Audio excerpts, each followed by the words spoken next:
Hey, what's up everybody? True Boxing here. Thank you for coming back to Get Hit with the Truth. So today we're continuing my 2022 year-end top 10s as we are gonna start the 147-pound welterweight division, one of the best divisions in boxing. This video is gonna cover the guys that dropped out from last year's top 10. There's 4 of them. So let's get going. We start with 26-year-old undefeated Conor Benn of the United Kingdom. Benn previously was number 10. He drops out. He went 1-0 in 2022. He won a fight earlier in the year. And then he had some controversy because he was supposed to fight Chris Eubank Jr. at a catch weight of 156 pounds. And then he supposedly tested positive for banned substance. And that took him out of the fight.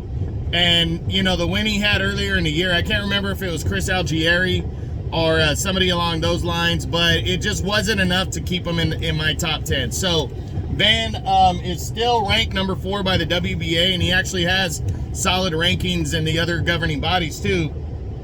Excuse me. I feel like he'll climb back up the welterweight ranks, but he's got to get a big, he's got to get more credible wins under his belt. Maybe get an eliminator in a division that's turning over. So we'll see what happens for Conor Benn in 2023. Next to drop out is 38-year-old former world title challenger Josecito Lopez. Lopez previously was number 9. He returned in 2022 after, I don't think he fought at all in 2021. And he took on Cody Crowley, who's an undefeated contender on the rise. That was on the Spence Ugas undercard pay-per-view that took place in April. And he got thoroughly outboxed. I mean, the first half of the fight was somewhat competitive. He was in it, and then second half, Crowley just took over, completely outboxed him and outworked him.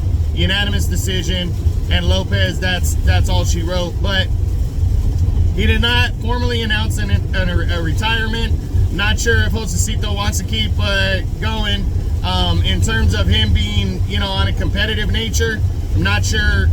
I just don't see him getting back into the title hunt.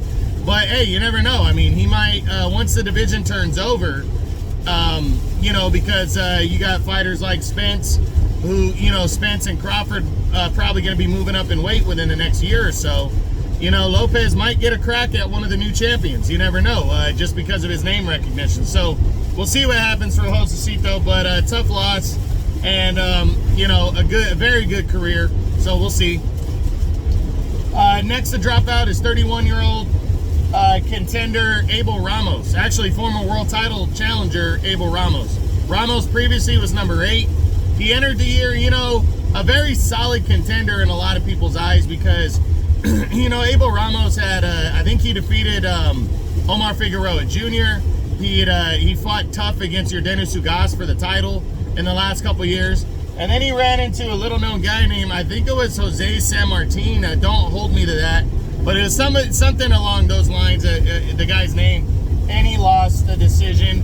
He's still ranked, his highest ranking is number 8 in the WBC. Hopefully Abel can bounce back in 2023 and just get back in the mix. He is a PBC guy, so opportunities can be there.